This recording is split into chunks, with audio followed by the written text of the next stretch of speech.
তিনটি কথা সর্বদাই মনে রাখবেন, যা আপনাদের চলার পথে সবসময় কাজে লাগবে।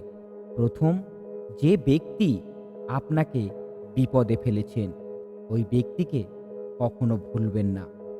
আর ভবিষ্যতে সর্বদাই ওই ব্যক্তির থেকে সাবধানতা অবলম্বন করে চলবেন। আর দ্বিতীয়, আর যে ব্যক্তি আপনাকে বিপদে ফেলে রেখে পালিয়ে গেছে, ও আপনার মিত্র হতে পারে না, ও স্বার্থপর। আর ভবিষ্যতে ওর থেকে কোনো রকম আশা করবেন না।